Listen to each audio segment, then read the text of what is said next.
Please let me know when you can see my first slide.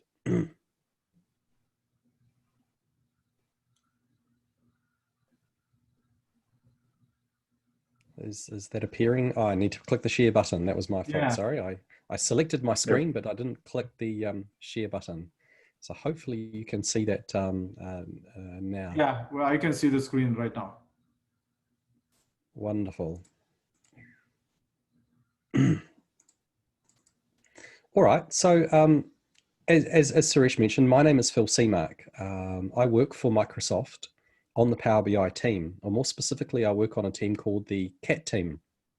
CAT's short for Customer Advisory Team. It's a fairly small team, but we spend time with typically large enterprise customers, big global multinationals who are using the Microsoft Business Intelligence products across the suite. So this includes Synapse as well. And we help them tune it and get the best out of it. We're obviously, trying to help improve the product as we go. And we also spend quite a lot of time championing, evangelizing, sharing, teaching, training. Some of the more well-known people on my small team are the guy in a cube here who do an awful lot of videos, online. And you'd probably know quite a few other people on the team as well. It's a very cool team to be part of. So today we're going to be doing an introduction to DAX. So this is going to be there's going to be no complex theory here. It's going to be a very gentle introduction. I'm going to assume that you're new to DAX and you've never written a line to DAX. So I'm going to be starting with the basics, like where you can write it, what it does, and what I think are the three really important things to probably focus on first when you're learning, so that if you master those, you'll be hopefully quite far up the learning curve. Today's session is not designed to turn you into a DAX expert. It's not going to allow you to go into hand-to-hand DAX combat with Marco Russo or Alberto Ferrari. But as I said, at the end of the session, if I've pointed you in the right direction, then hopefully I think I will have succeeded. Now, everything I'm going to show you today is going to be using Power BI Desktop. You can use DAX in a couple of other Microsoft products, but I am just going to focus on Power BI because that's probably going to be the place where you're more likely to encounter it. As Suresh said, I'm more than happy to take questions, so please fire them on the chat window, and he can interrupt me if it's relevant, and let's try and keep this fun. But first of all, I thought I would probably start with a little bit of a geography lesson. So I'm based in New Zealand, which is down at the bottom of the planet, and if I click on what I've done here, I've actually taken New Zealand in its same physical size, and I've flipped it over. This is upside down, and I've superimposed it onto the Western USA. So I think you guys are down here somewhere, but we only have about 5 million people in the whole country, and the physical size, a lot of people think we're a very tiny island. We're pretty small, but we're about the size. We stretch from Seattle down to Las Vegas. But as I mentioned, we only have about 5 million people. So the social distancing is a lot easier in this part of the world.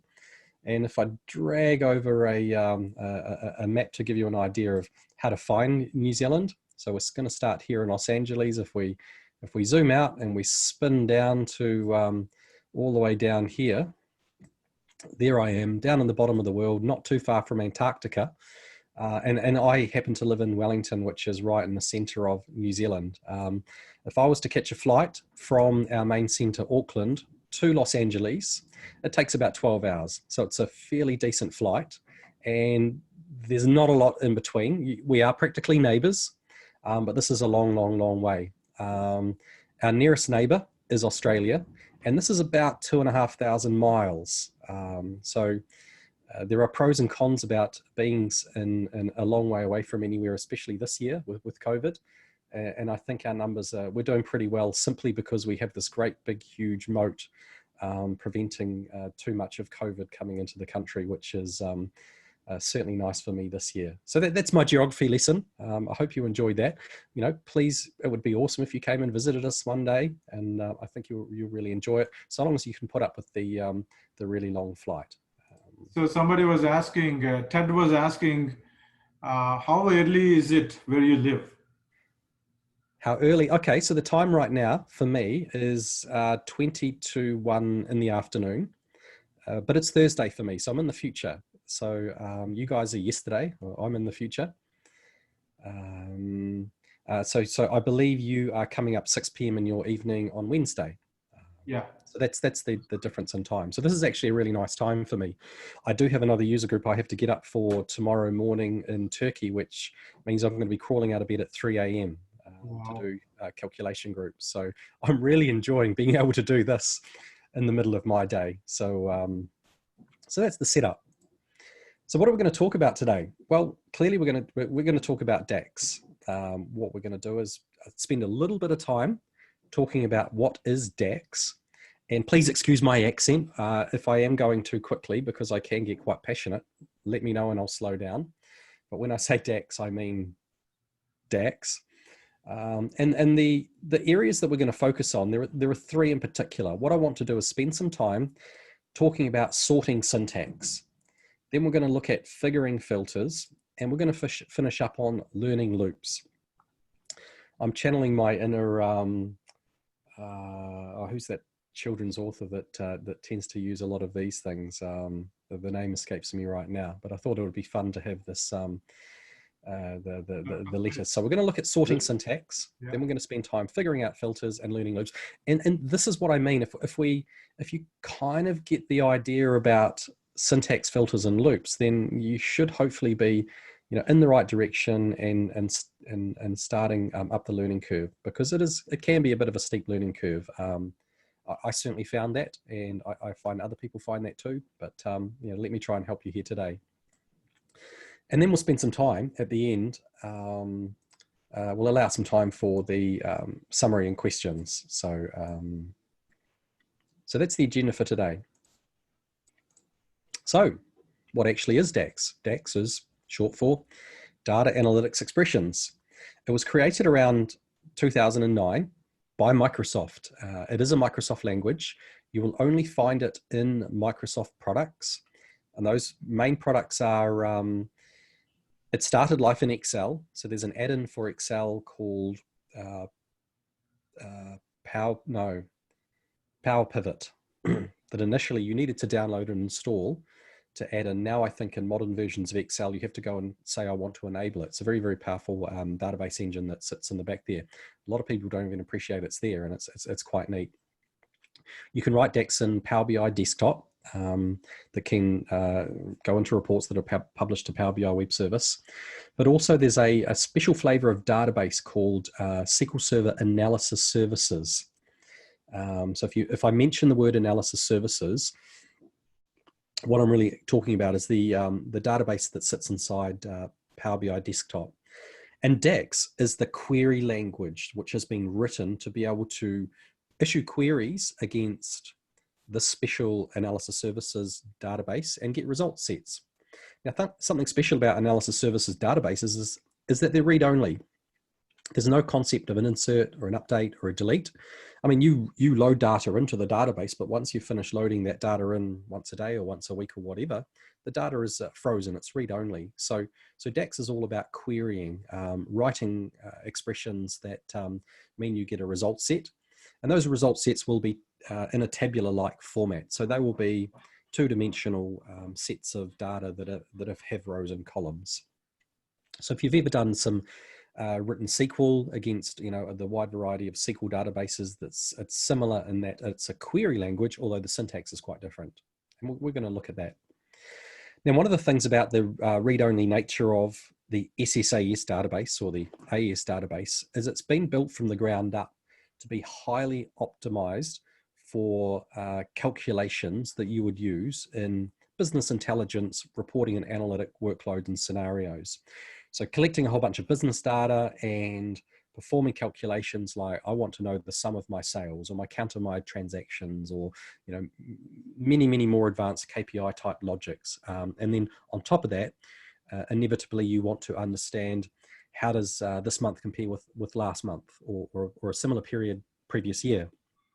How am I going year to date, and those kinds of times of calculation. So So the DAX language, as mentioned in my previous point, is functional. It's made up of a series of functions. There are about 200, and I'm going to show you how you can find out what these functions are and how to read the help libraries that we have available.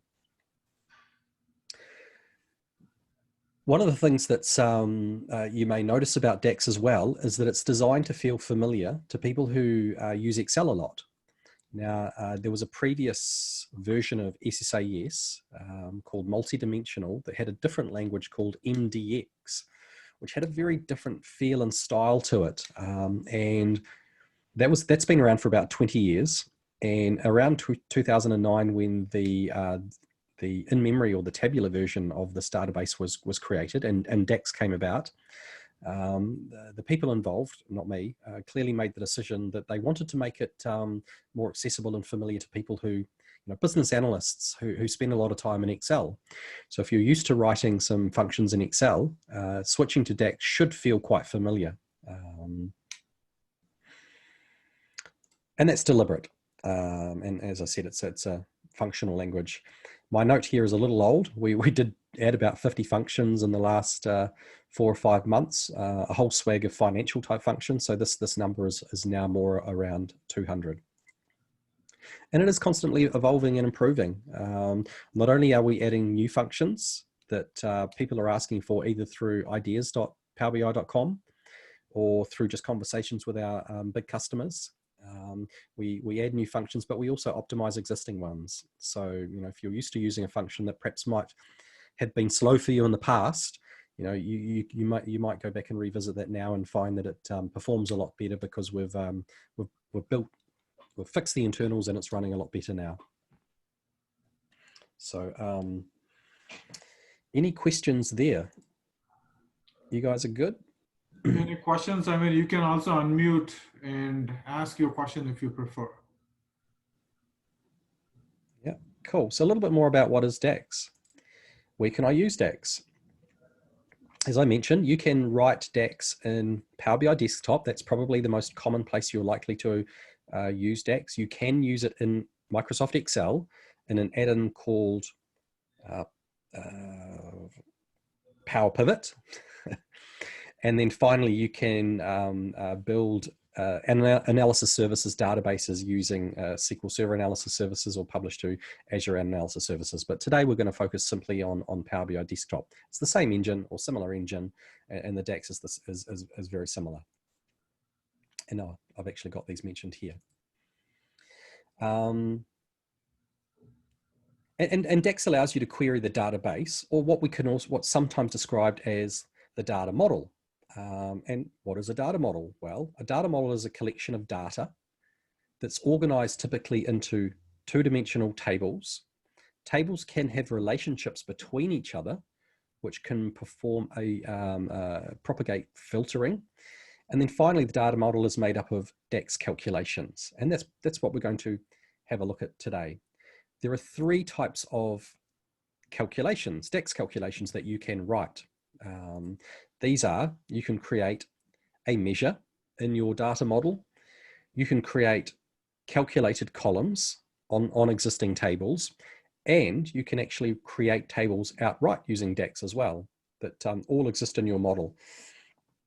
And then once you have these, using Power BI Desktop, you can start creating reports or visuals that are all making good use of DAX. And the area you're probably going to spend most of your time writing DAX would be creating measures on a model, although occasionally you will create the occasional column and table. And we'll have a look at examples of all of these today. Oh, and an important thing to note is that measures are dynamic, which means they recalculate at runtime when your end user is using your report. And they will recalculate and be influenced by what filters and slices selections your end user has set. Whereas columns and tables are static. And what do I mean by that? If you create a table or a column using DAX, the expression gets executed at the point you write the DAX, and the result set gets added to the data model. And the actual size of the data model will physically grow to store the numbers that are generated by those calculations. And so if you add more calculated columns and add more calculated tables, your data model will physically grow and chew up more memory. Whereas measures, you could add 1,000 measures to your data model and it will not change the size of your data model. And they only get executed when you drag them to the canvas and end users load your report. And again, that's probably where you spend most of your time. I'm not going to dwell on this too much, but just it's an important distinction between those three calculation types, is that measures are dynamic and will only run when the end user eyeballs are looking at your report, whereas DAX columns and tables get run when the data is refreshed into the model. When should I use DAX? This is sometimes a not uncommon question I get is, hey, I know that there's a tool in Power BI desktop called Power Query. I can do some things in Power Query that look like I can also do in DAX. When should I use either? Typically, the rule of thumb is that if you have to write a dynamic calculation, then ideally it should be in DAX, especially if it needs to consider the end user making slices selections. It must be done in DAX. But if you're doing, if you're manipulating the data, by adding columns or pivoting or grouping or shaping the data, then that's probably a better workload pushed upstream, either into Power Query immediately in above the DAX layer, or out into your data source if you're lucky enough to have a source, say like a relational database like SQL. If your source is Excel or flat files, then you don't necessarily have the ability to perform ETL transforms on that data, and maybe that Power Query is the best place to do that. So typically, if it's a calculation like a sum or a count or an average, and it's dynamic that needs to take into account filters, then DAX is the best place for that. But if you're going to be adding columns or pivoting, grouping, then ideally you should try and do that before the DAX layer, because otherwise you'll end up writing really complex DAX, and you want to try and avoid that. Simple DAX is good DAX. So that's my note of DAX versus Power Query. It's a common question that I get asked, so I thought I would address that fairly early on. So the first fundamental block that I wanted to spend some time on is sorting syntax. And the number one place you should go to is, if you're going to be doing anything here, is the Microsoft DAX guide. And I'm going to fire up a new browser and bring that over to my window here and type this in, aka.ms/DAX. That should be pretty easy to remember. If you don't remember anything else from this session, just remember aka.ms/DAX. And this is the Microsoft DAX reference guide. There's a lot here. I'm not going to dwell into every single page here, but there are things about what are the operators, what's the syntax. Every single function is listed here, so you can look up a function like, say, calendar, for example, and it will tell you what's required in terms of parameters that need to be passed to it. What is the output you get from the function? And there's often there are examples as well, and we'll have a bit of a look at that. Yeah, there's some really good information here about what is the correct syntax for referencing different objects in your DAX expressions, such as if you need to reference a table, or if you need to reference another measure or another column, what do you need to do to actually key that in correctly.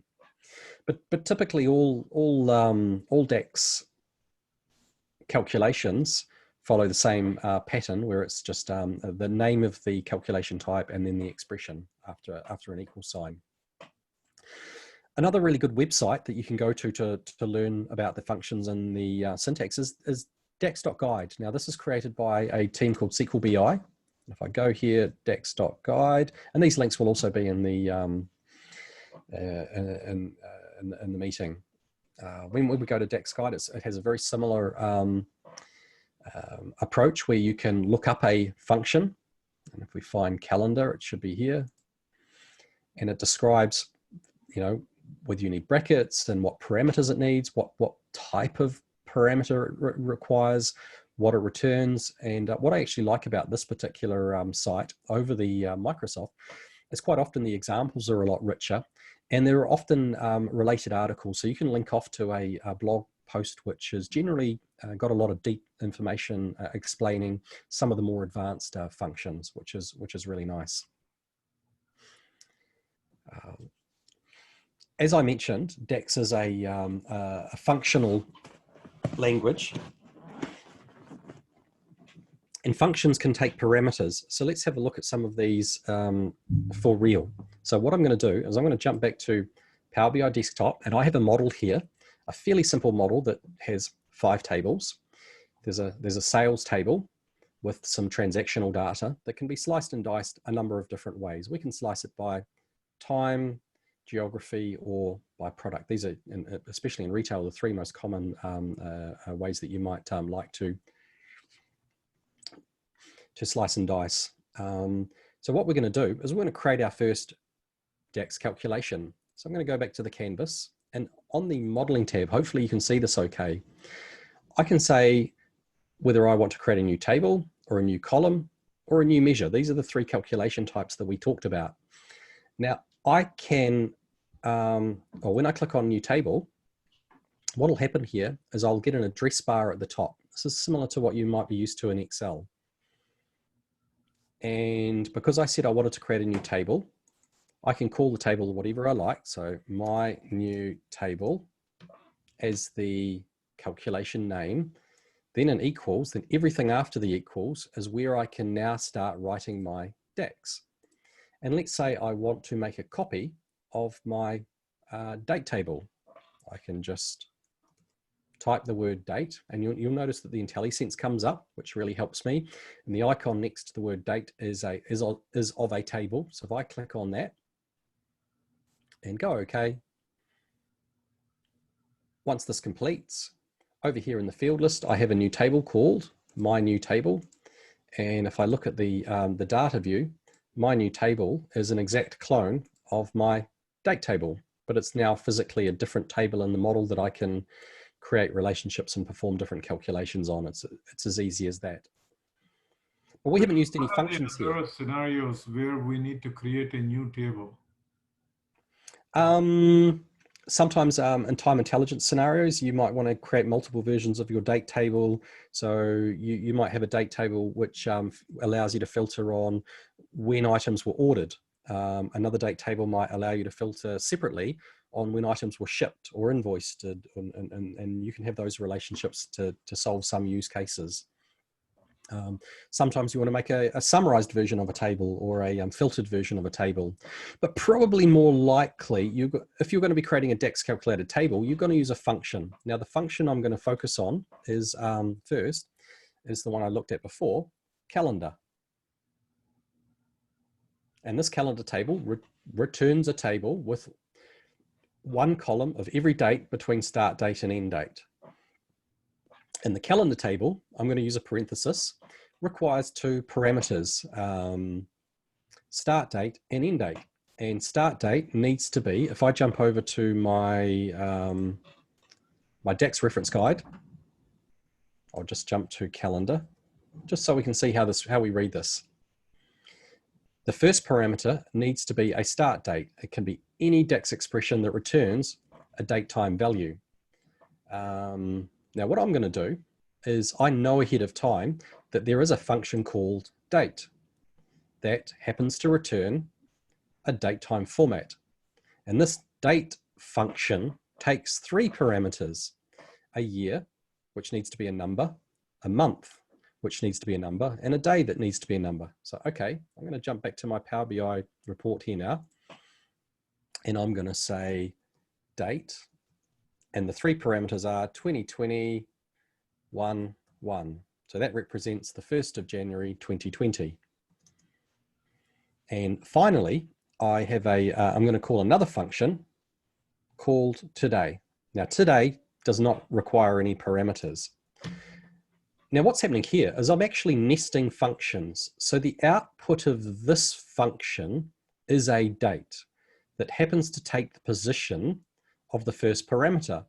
Likewise here, I'm calling a function that returns a value that's going to take, that's going to fill the parameter required for this outer function.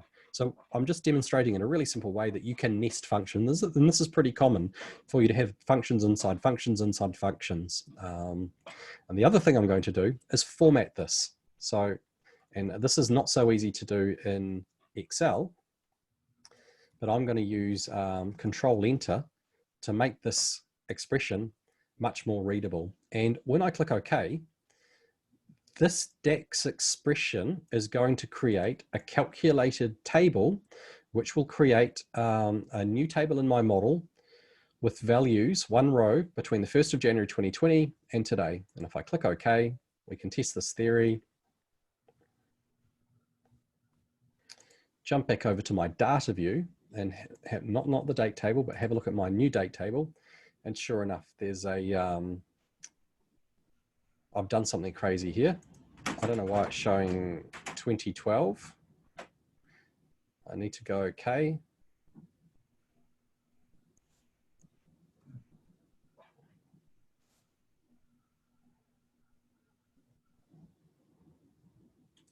Something a bit odd is happening here. It's got 626 rows. Oh, yep, no, it is working. It's just the display's not catching up. I think I'm on a preview version of Power BI because the numbers in the report do not reflect this. So if I go back to 2020-01, click OK. At the bottom, it's going to tell me we have about 261 rows for today, which is really cool. I think this is still showing me data from when I was previously looking at the other report. So that's my first calculation. And what we can do now that we have a table, we can add a column to this table. So I'm going to jump out of this view and jump back to the view. I still don't know why this is showing me the wrong date, but let's add a new column to this.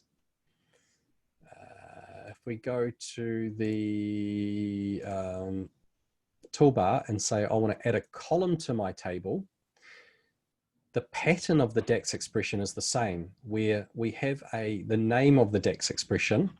So I can call this Phil's new column, and this effectively becomes the column header name, and everything I type after the equals will be the result, the DAX expression. So what we'll do is we'll say, let's grab the year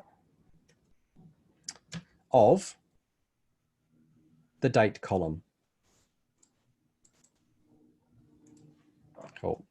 And the syntax here that we can see is I'm referencing this column in the same table. And there's two parts to this. The fully qualified version of this shows the table name in apostrophes, and then in square brackets, the name of the column.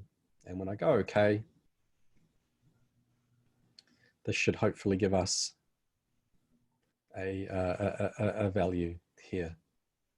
And if I actually say +3, we're going to see this jump up, because this expression is returning a whole number value, and that's what's going into here. Although I think I've got a buggy version of Power BI desktop here. This is a pre-release version. I'll go and sort that out afterwards. That's not ideal. Cool. So let's jump back to the present here. So we talked about functions, parameters, variables. Variables are a very, very handy addition to the DAX syntax language. So let's look at an example of how you can introduce variables into your expression. So I'm going to jump back to my date table. And what I'm going to do here is say, let's create a variable called my start date. And I'm going to assign to that the output of this DAX expression. I'm going to create another variable called my end date, and that's going to be today. And then finally, because I have used the keyword var, I need to return this out. And what I'm going to do is my calendar function now, for its start date, is going to use the values that are assigned to these variables. And this can actually give you some performance improvement, especially if your DAX calculation starts to become a little more complicated and you want to reuse a variable. So in fact, what I might do is say, if we wanted to create a table with just the last rolling 10 days, here we go. So we create a variable called myEndDate, assign it to be whatever today is, and then we're going to reuse this variable twice in my subsequent calculation to create a calendar table that happens to only have the most recent 10 days. Now, when I look at this tomorrow, it will have moved on one day. So a day will drop out and a new day will appear. Although this is not what we're seeing here. So I highly recommend you familiarize yourself with variables, because not only do they make the calculations more readable, they can make them faster. Okay. So there are some difference about DAX when it comes to Excel and between DAX and Excel. And one of the big differences. Phil. Yeah. So one question we have, Ryan has asked, can you create a global variable that you could use across DAX expressions, or are they always just local to the DAX expression? No, the syntax would not use the VAR. The idea of a global variable is using a calculated measure. So let's say I create a new measure called, that I want to assign a value to. And this is just still catching up. So I want to go new measure, working on it.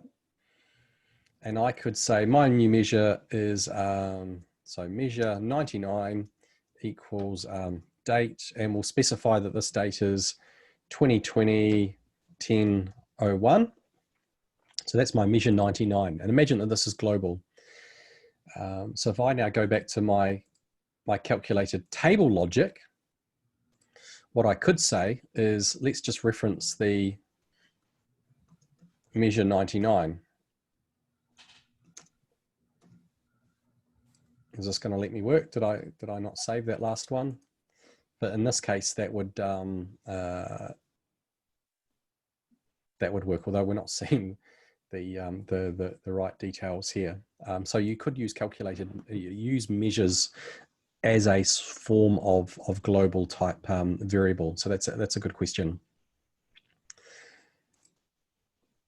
So then the follow-up question we had in here is, can you create global variables to use across DAX expressions? Well, that's using measures. So you would use a measure that can be called by any number of other measures, because measures can call measures, which is kind of neat. And the measures can take the role of being a global variable, or they can also take into account what filters are running at hand. So, but what I wanted to jump to is some of the differences between DAX and Excel, because what we've shown you here to create a table is probably quite similar. I mean, to add a calculated column, you're writing code that references the values across the same in the same row. But one of the things about Excel you can do is you can reference specific cells using the R1C1 syntax. So I could have a value and a formula in a cell pretty much randomly anywhere on the sheet and reference A1, C2 plus the cell next to it. And with DAX, it doesn't work like that. You can't easily, with that reference syntax, grab the value for the cell above you. So you have to try and imagine that all rows in a DAX table are randomly sorted. You can't just say, the row above or the row below. At the moment, we are working on that. But so you do need to write some to DAX to be able to figure out what's in the adjacent rows. And I've got some demos which will show how to do that. So for syntax, absolutely start with aka.ms/dax or dax.guide. Remember that you're working just with functions and parameters. Functions can call functions. Most functions will require one or more parameters. There are small numbers. You do need to keep your eye on what is the output type of each function to make sure if you are nesting functions that they that what you're outputting from function makes sense as a parameter for the one that's calling it, which is sort of, you know, programming style. And then within your calculations, I highly recommend you use formatting and variables to make the calculation run potentially faster, but be more readable. So figuring filters. And have I got some examples here? I do. Wonderful. All right. So what we're going to look at here are how filters affect measures, overriding filters inside calculations, and this is where we start getting interesting when it comes to calculations. And we're going to look at a special suite of calculations here. So without, yeah, let's jump back to Power BI Desktop and start with some basic calculations. So we've created a table. We've also created a calculated column. But now we're going to go to my favorite type of DAX calculation, which is a calculated measure. So on the sales table, I have got a column called revenue, and I want to measure that performs a sum over this calculation. And I want to be able to visualize this in various visualizations. So I'm going to go to the toolbar, say create a new measure. And my measure is going to be called sales equals sum, which is a function, and the sum function expects a column, and the column I'm going to pass is the revenue column from my sales table. So I reference my sales table and I go down and find the entry that is the reference to the sales. So the column, the revenue column in this table. Now that's it. So now I have a measure called sales. There's this little calculation icon over here. And when I drag that to the canvas, I get a number which is interesting, but I probably want to be able to do a lot more with this. Now, without writing any more DAX, if I was to do something like drag in the calendar year column into this visual, what I can see, I'm just going to swap these around the other way, is it's telling me, it's already breaking this down. It's filtering it out to show me that for 2012, the sum of revenue column is 186 million. You know, I haven't had to write any code for this. I'm just going to jump back so you can see my calculation. I haven't put any filtering logic in here, no where clause like you might have to do in SQL. This is happening automatically for me by the calculation. I can grab geography and drag that to the canvas and put it in an unrelated slicer over here and select USA. And what you'll find is these numbers will update, which is great. And I haven't had to write any code to do this. And I can duplicate this visual if I can cut and paste correctly. There we go. And with a click of the button, I can turn that into a bar chart. And with my bar chart, I can perhaps throw in the product category instead of year. There we go. And now my calculation, my one measure that I created, which was just a simple sum of a column, is showing me when I click on these filters here, you know, the breakdown for urban, the breakdown for 2015, and that's pretty powerful and quite useful. And we could almost end there. But what happens if you want to do something slightly more interesting with the calculation? So this is what I describe as the natural state of filtering on the calculation.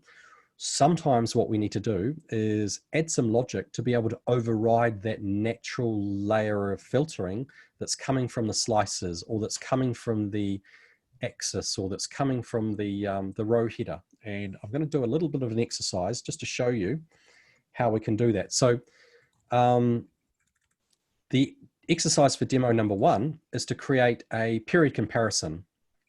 So what I want is I want to keep my sales measure, but I want to add another measure to my model that can show me sales for the previous year. So I'm going to click on the header and say, I'm going to create a new measure. And we're going to call this new measure, when it pops up, I'm going to call this sales for last year. Now, if I do this, what I'm doing is I'm just referencing the measure that I created just before. So my expectation is when I drag this new measure, which I've happened to put into the date table, let's just put that over into the sales table. When I drag this measure to my visual, my sales last year, it's going to give me exactly the same number. I have dragged the wrong field, excuse that. I'll just click this. There we go. So at the moment, we don't have our sales last year calculation. So what we need to do in our DAX calculation, our measure that we're building, we need to be able to override the filters that are naturally coming from outside this cell. So we're getting filters from the row header because 2019 is filtering the data down to here, 2018 is filtering down to here and over here. So what I'm going to do in my calculation is I'm going to use a function called calculate, which allows me to override filters in a really nice way. And I'm going to pass it a function called remove filters. That's all I'm going to say. And what this does when you do nothing, when you don't pass the remove filters any parameters, is it removes all filters everywhere for the purpose of this measure. So when I click OK, what that's going to do is it's going to give me the same number over and over and over and over again. This happens to be the original number that we had in the first place. It's this is the complete sum of every single row in the revenue column for this, which is great. It's no longer exactly the same as the column next to it, but it's not necessarily what we want. So let's maybe try removing filters from the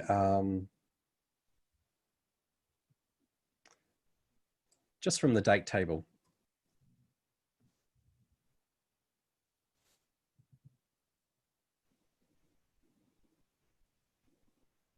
Okay, cool. So what's happened here is we've removed the filtering from the date table for every single cell here, but it's still respecting the filters over here. So we haven't removed the country filter. We've just removed the filtering from the date table, which is still no good for us. What we're trying to do now, now that we've cleared the filtering from the date table, what we now want to do is apply a filter that allows us to specify not the the year that we on the row that we're currently sitting on. We want to go back one. So this is the equivalent of doing that sort of cell-like referencing in Excel. So all I need to do now is put in an additional parameter to my calculate function. And that additional calculation is going to say, I now want to apply a filter that says that the year should be 2018. So I've changed the value again. So now what's happening is every single cell is first of all removed all filters off the date table. And now it's applying a value of 2018 over year. So what we get is for our original measure, over here, 269 million. This has been repeated over and over and over and over again. So we have success for this here. So the very bottom cell here is actually showing the previous year's value, but the other ones are useless. So that's not what we want. So variables to the rescue. And I'll paste this in just to sort of speed us along a bit. What I'm going to do is say, let's create a variable called this year. And that variable is going to be the minimum value it can see from this cell or this cell for the year column. And what that's essentially doing is going over to this column and grabbing this number here. So it's grabbing 2019 and storing that in a variable. Then I create a new variable, which takes the value that we just stored and subtracts one. So 2019 is going to become 2018. 2015 is going to get changed to 2014.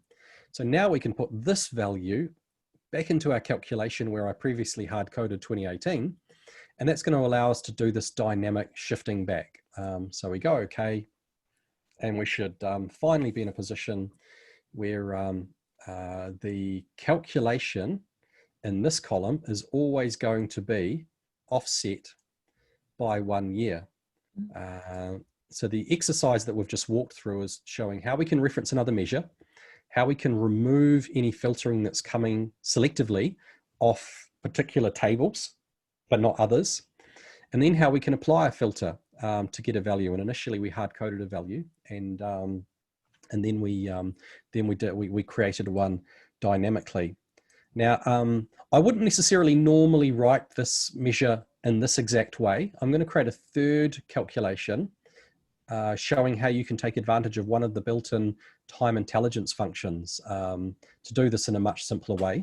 So if we call this sales last year 2 equals, and here we go. There's a much simpler syntax which says, let's calculate sales. This matches what we previously did. But there's a time intelligence function that tells us, just go and grab the previous year. And if you have your model set up correctly and click OK, and I drag this new measure to our table, what we should get is exactly the right number and the same number as what this calculation does. And believe it or not, the shorter syntax, the simpler syntax, is probably going to be faster when it comes to executing on large data sets under heavy user load. But I wanted to show you, using the layered baby steps approach, how you can control filtering by selectively removing and then reapplying the logic, just so you know that that's possible. And that's often how you create measures that do period comparisons, running totals, ratio of parents, etc. And I've got a couple more examples like that, depending on how time permits. So Phil, Ken has a question in the previous example that you're showing. He's asking, I'm not too clear on how this year variable was defined. What was the purpose of min function? Okay, so the min function, if we jump back to quickly look at that. So how do we get the value for this, and what's this doing? The min function is trying to, for this cell, so the cell I have highlighted here, what is the smallest value of the value from the year column and the date table. Now we're using the year column and the date table over here. And for this row, that minimum value is always going to be 2019. Now I could do max, it's exactly the same. All we're trying to do is just get a single number because we can't return multiple values here. Yeah, if I actually change that to max, should return the same. And what we can actually do is in the return statement, I'm going to comment out this so that and I'm going to return the this year variable. So if I go okay like this, what's going to happen now in this column is we're going to see the value that was assigned to the this year column, although it's formatted in currency. So if we fix that formatting some way, probably like this. Is that behaving? Yeah, there we go. Because this cell has been filtered by this column over here as well as the slicer over here. So it's just grabbing the value we need from here. So hopefully that makes sense. So another example where you want to potentially play with the overriding some filter syntax is perhaps the a ratio of parent. So let's grab a couple of columns, say year and month, and we'll put that into a matrix. Cool, and we'll expand this down. So we'll put month in here, and we'll expand all these. Okay, cool. And let's grab our sales measure again, our basic sales measure. But let's say I want to understand what is the percentage of this cell to its parent. Now, again, if I just simply drag the measure in, all I'm going to get is the same value. what I need to do is to be able to, within the cell, override the filtering that's coming from the month. So let's create a calculation. I'm going to go new measure. And this calculation is going to be called ratio of month to year. So that's the name of the calculation. And the expression is going to be our sales measure, which is just sum of sales, but it's going to be divided by something. And it's what we're going to do is we're going to divide it by the value of sales. But if we remove the filter over the month column, and in fact, let's have a look to see if I comment out this line here. So we're not going to do this first part of the calculation. We're just going to look, what is the outcome of this expression? So if we looked at the sales expression, but we remove the filter that's coming from the month, but not from the year. And we drag that to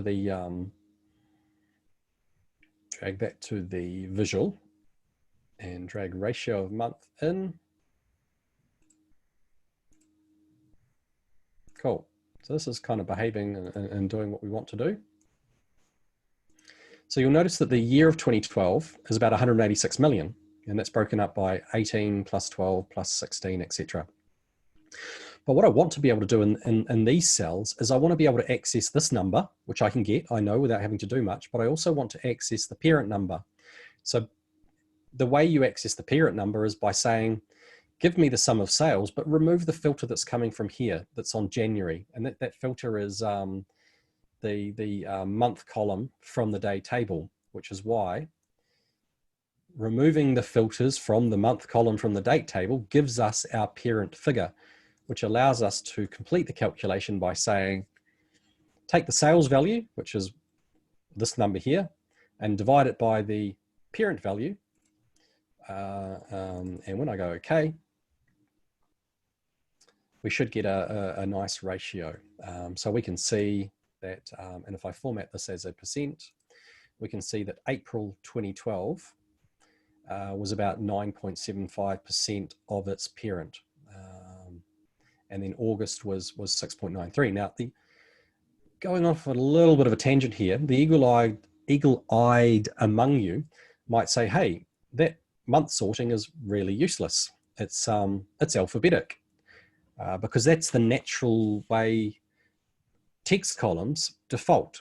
They're sorting to when you first create them. So in this particular model, the month column has been created as a text column.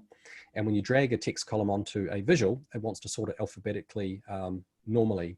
To solve this, what you would typically do, and I've got some method to my madness here. What you typically do is you, in your model, have a numeric version that matches your text version, and you say, for the month column, what I want to do is sort by something else, this month number column.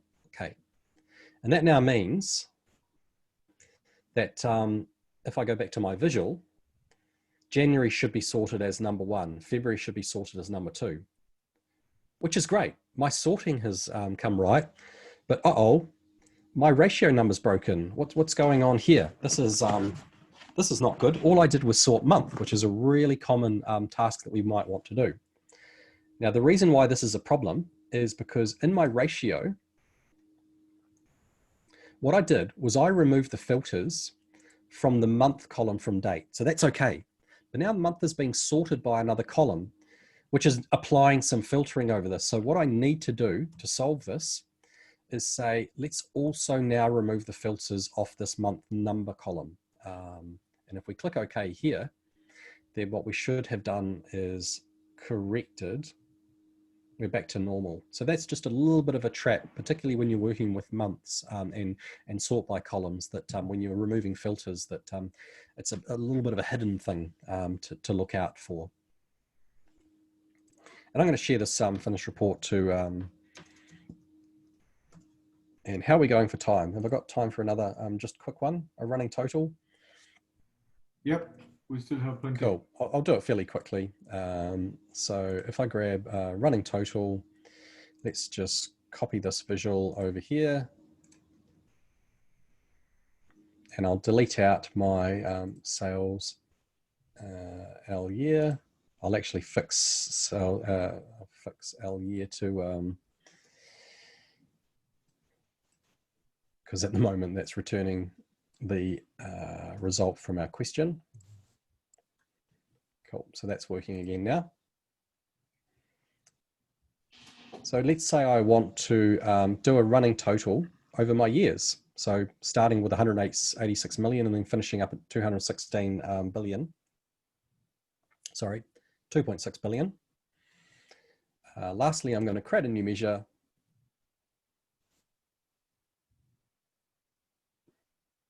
And the measure is going to look like this, nicely formatted. So I have a variable where I store the year, and the year is going to come from the column header.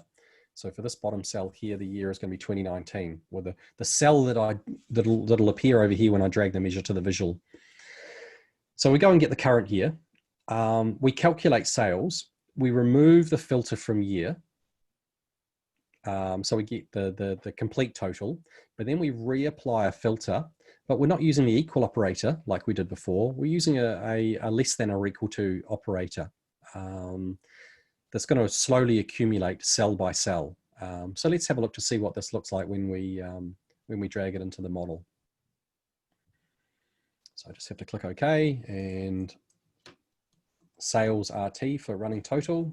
If we drag this into the measure, believe it or not, that is accumulating.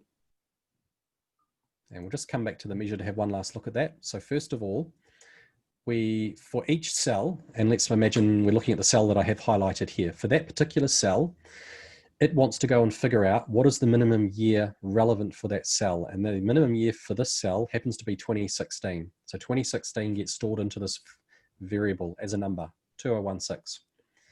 We then perform a calculation, which does a sum of revenue, which initially has been filtered by these. So it'll give us a much smaller number like this, 352 million. We remove the filter from year, which will probably give us the complete total. But then we reapply a filter. But for this cell here, we're saying sum up the column where the year is 2016 or less. So it's going this plus this plus this plus this plus this.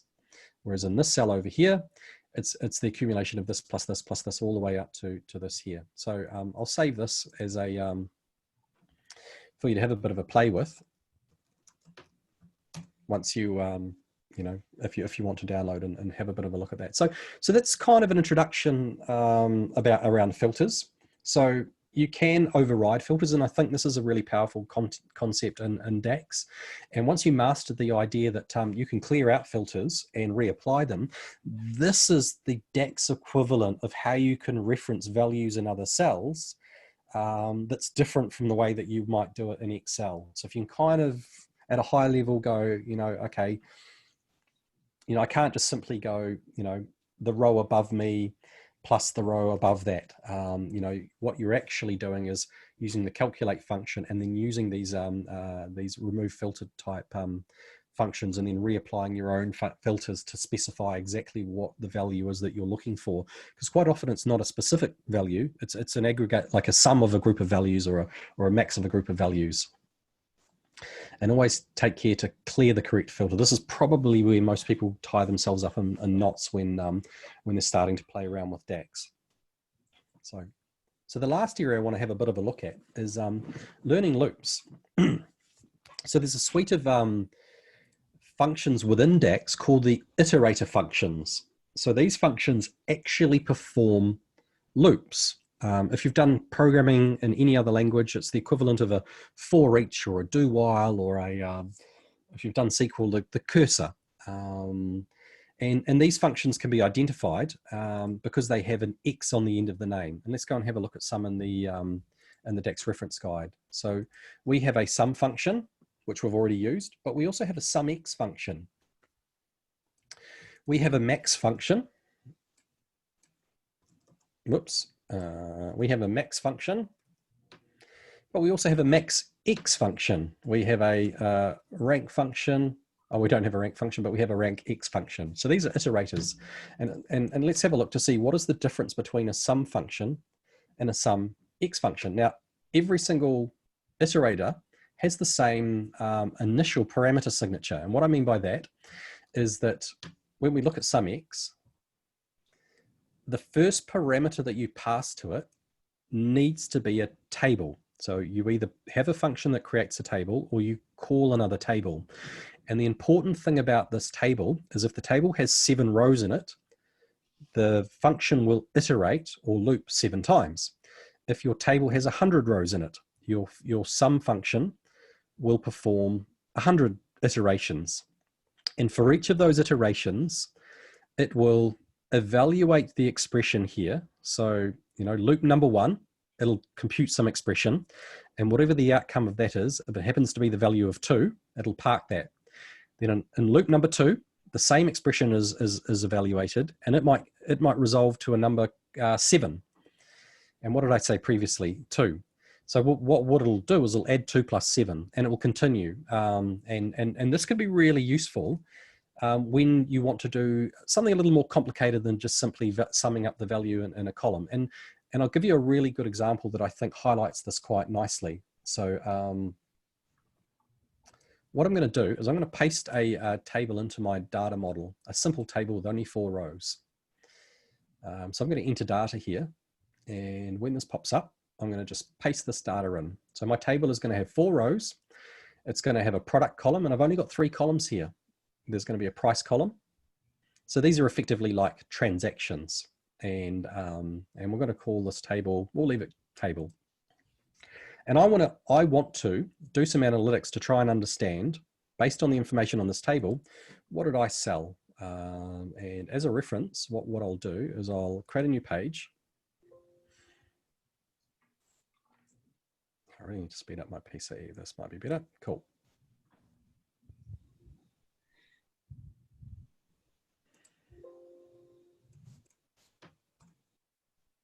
Right. Okay, we'll have a look at the what it looks like in the report view. So here's my table that I just created. It's got 4 rows and 3 columns. That's probably quite small, but all right. Now I'm going to create one visual that I'm not going to touch, just as a bit of a reference, so we can see the values on our page. So if we go product, quantity, and price, and product, we don't want to summarize, but it's summarizing it anyway. Okay, what I want to do is import a photo. I kind of want to let this on the screen the whole time. All right. Okay. So let's create a measure. I'll jump back to here, where we want to know how much did we sell. So what did we sell is going to be price times quantity and a total. So most people probably start with a measure, which is correct, and they do something like this, which is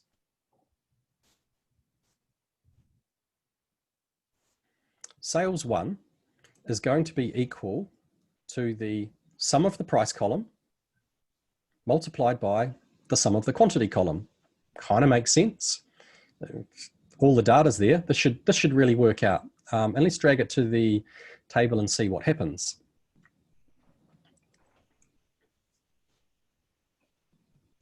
Here we go. Now, here's the raw data. Here's the measure that we just added. Now, what we've specifically asked it to do, and I'll bring the measure up on the address bar so we can look at it. It's all right.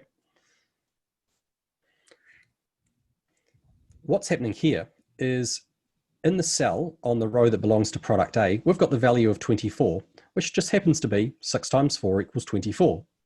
4 times 2 is 8, 3 times 3 is 9, and then for some strange reason, we've got 117 down here. Now, that's not the number that we're expecting on any of these lines. So this is where the iterator function can come into the rescue, because what it's effectively doing here is a really dumb calculation. It's just, 6 times 4 is 24. Yes, that is the correct number for that expression, but it's not what we expect. That's not what we actually sold. And the bottom one for the total, 117, is 13 times 9. That is not the sum of the values that we see above us. So let's have another crack at this calculation. So we're going to go sales to new measure, and we're going to use an iterator this time, and we're going to spend some time looking at the iterator.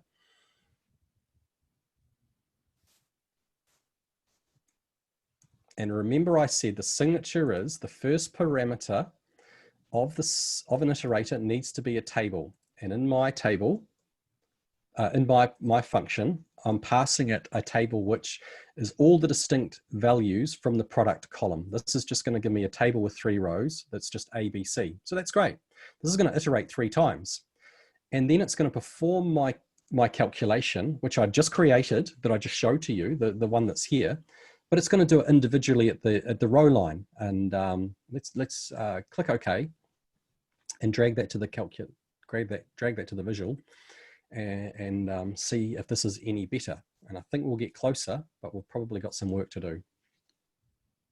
Cool. So, okay, 6 times 4 is 24. That doesn't change. 4 times 2 is 8. You know, they match here. 3 times 3 is 9. Well, we match, but the total is now looking better. The total is now no longer 13 times 9. The total is summing up the numbers immediately above it. 24 plus 8 plus 9 does in fact happen to be 41. So what's happening here is the iterator for this bottom cell, the grand total cell, is performing 3 loops, executing this calculation 3 times, 1, 2, 3, and then summing them up. But we still have a problem that's not necessarily immediately obvious. In here, the A product was sold twice. And let's have a look at the what numbers should we see for A. The first transaction was 2 times 5. Well, 2 times 5 is 10. And the second transaction is 2 times 1. Well, 2 times 1 is 2. So 10 plus 2 equals 12. But over here, what we're seeing is 24. And the reason why we're seeing 24 over here is because the quantity column, when you add them together, are 6. And the price column, when you add them together, it's 4. So we're inadvertently or accidentally doubling the value. And this is going to be worse if we have many more lines of A. And then, of course, the total here is behaving on the outcome of these individual lines. So to correct this, we have a final version of the calculation that is similar to the one I've just shown to you. I'll just paste this in. Okay. So the differences between the two is what we're doing here is I'm passing the underlying table, which has 4 rows in it. So this iterator is going to iterate 4 times. Previously, what I did was I passed in the distinct list of products. So A was only being iterated once. B was only occurring once, whereas here in this example, A is going to have, there will be 2 loops devoted to this for the individual transaction lines. So let's just click OK. So it's important that you use the right table with the right number of rows whenever you, and it's complaining about something. The expression is not valid. SumX table.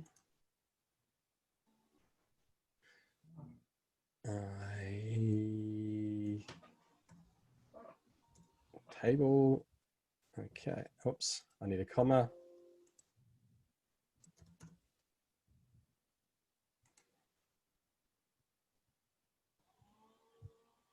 All right. I think.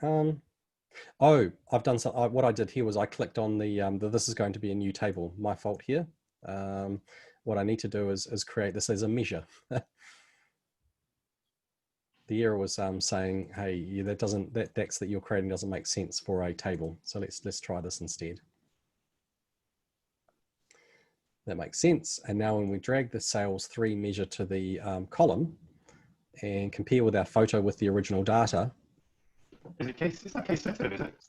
We're seeing the value 12. So 12 now is the correct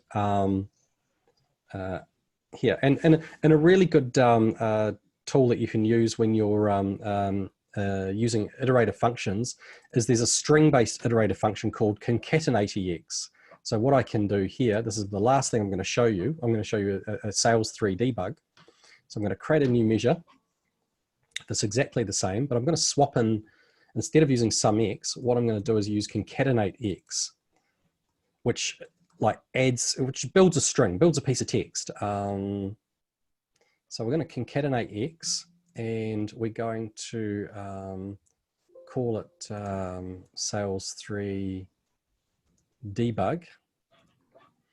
And rather than sum these up, because we're not using the sumX function, we're building a string, and an additional parameter is what's going to be our delimiter. And we'll put in a comma delimiter. And if we go OK, this is a really good tip when you're working with iterator functions, is to create an identical copy but use the concatenate EX. So what we can see here quite correctly on the first line is that for A, we iterated twice. For B, we only iterated once. For C, we only iterated once. For the grand total, it actually performed 4 iterations, and 29 is 2 plus 9 plus 8 plus 10. 12 is 2 plus 10. So you can use the concatenate X function, which is an iterator, to really dig down and see what's going on under the covers. So they're my demos. I'm sort of conscious of time a little bit here. So was that a question in the background there, Ed, or? Yeah, Ed, were you asking a question before? No, I was looking at in the chat. There's a couple of questions from users. If you want me to read them, or Suresh, if you want to. Go ahead, Ed, if you want to read them out. Yeah, no, now's a good time. Okay, so Ken's asking, is just to clarify, the purpose of the sumX, is it to limit the scope to aggregate to row level, and is it possible to change the scope to something else, say a grouping?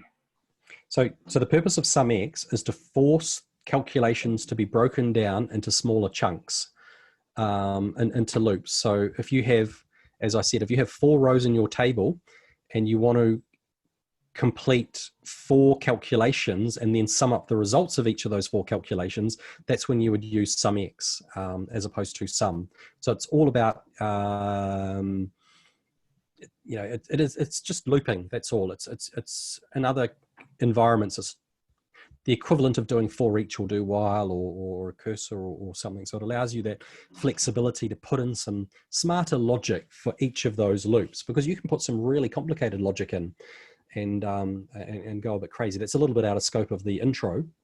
But I mean, the purpose of this is for me to introduce and just sort of highlight that there's a suite of functions inside DAX that are designed to do things a little bit more complicated, and the sort of challenges that they can solve are the what I just showed to you here. The how do I solve the total and subtotal type challenges like this, getting the total right, getting the value on the line right when the underlying data is going to be an aggregate set of data, because clearly my sales 1 and sales 2 measures, while initially they looked okay, they still had problems.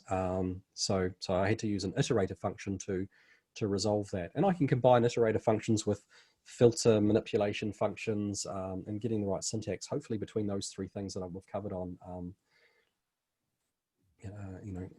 cover those. So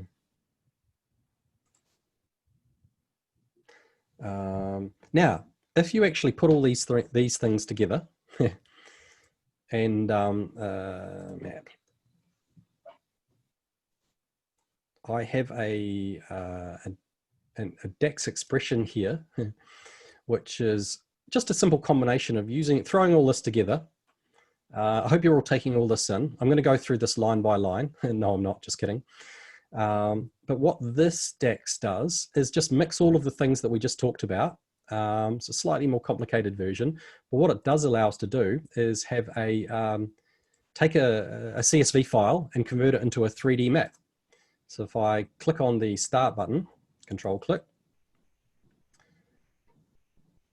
So this is just a DAX calculated measure, which is drawing these walls. And if I click on this little slicer in the bottom right-hand corner, what I can do is navigate in 3D around a maze here. And I can turn around and start having a bit of a look around the world I've done here. And I think if I show my slices. There's a height one possibly. I can drag up into the sky. I can sort of fly myself up into the air and have a bit of a look around. So if you put together everything that I showed you today, you can do some quite amazing things. And, you know, sometimes people complain that, hey, I can't get the right number in the cell I'm looking for in this matrix or this table.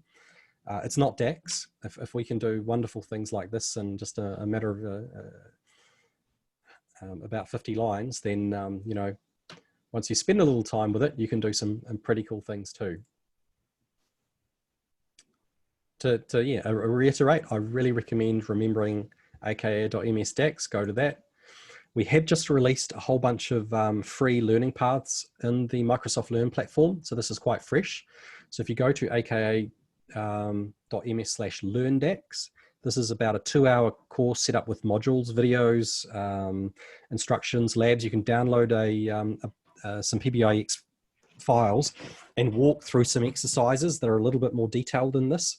As I said, it's all free, it's self-paced. I highly recommend you at very least look at that as one way.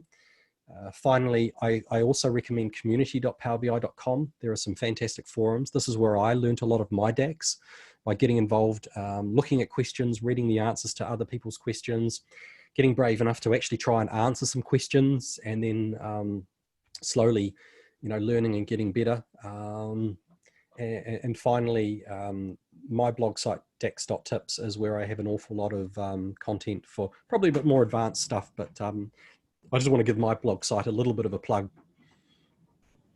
But I purely blog, write articles about DAX and data modeling. Finally, you may not know, but one of the early working titles of DAX was in fact SEAL, which stood for Storage Engine Expression Language. And thankfully they changed that because I think DAX is definitely a better name than that.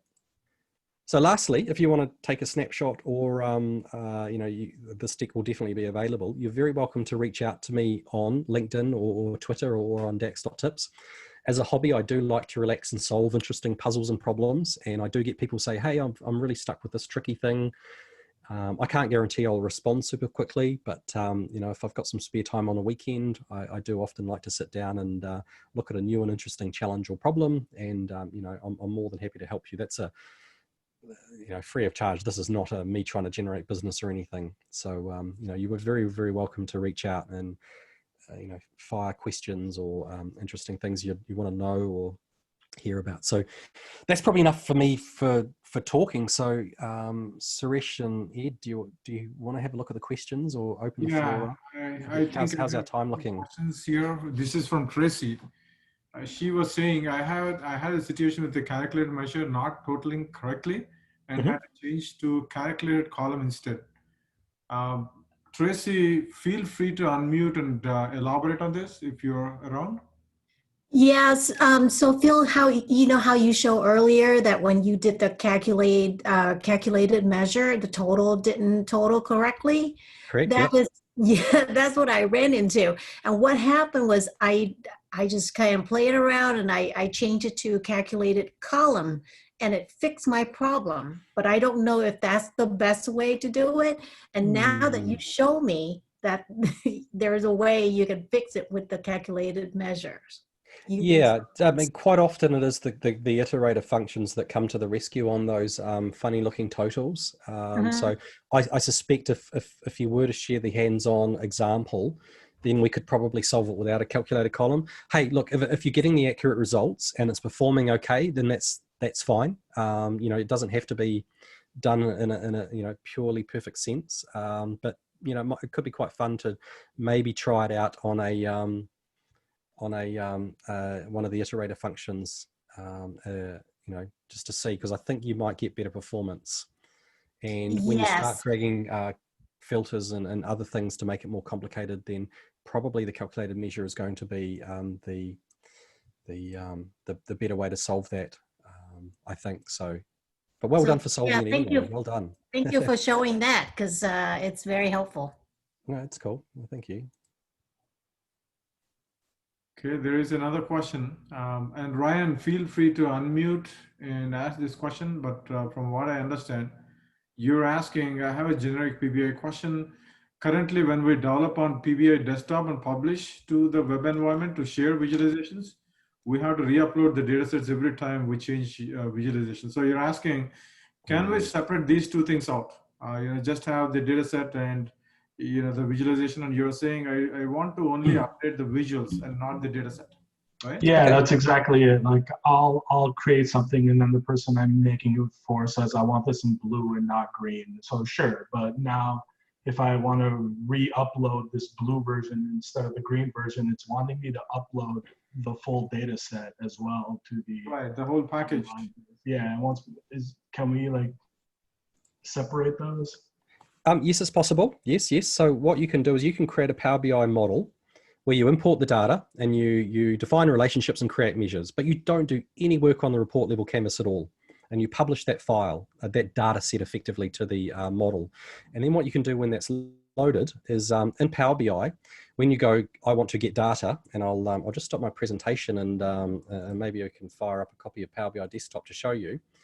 In the get data window, you say you want to connect to a Power BI data set, I think. So just create the data set in a completely empty PBI and then in a separate one refer to that instead of, okay. Yeah, and then you can have multiple people connecting to that. So what is it here? Power BI data set. So when I click on this, what this should do is look, who am I logged into Power BI desktop as? Go to that tenant and show me all the Power BI data sets that I have access to. And then I effectively lose these buttons here. I can't create data, I can't change the model, but what I can start doing is just playing with all my visualizations, and then I can publish it and I can change it, and I don't have to reload all the data again as well. So is your file quite large, or it's not, but it can. Right. It can get there depending on what else I'm asked to put in. So that's why I was asking. It was more of a convenience thing for me. Of like sometimes if it's a small change, I just convince myself to not do it, that it's a bad idea, just because I don't want to go through the whole re-upload. So yeah, okay. I think Power BI shared data sets is what you're looking for. So and they can actually be configured, I believe, to share across workspaces as well. So you can configure the permissions so that they're visible, but more likely that you create one that's just the model. That could be quite a big behemoth, and upload that once and have someone who's the DAX person and the data modeling person optimize and get that running really well. And then you can have a team of people who have no interest whatsoever in data modeling and DAX, but just want to create really nice, rich visual reports. And you can separate those. That's one approach. So have a play. Yeah, thank you. Any other questions, anybody?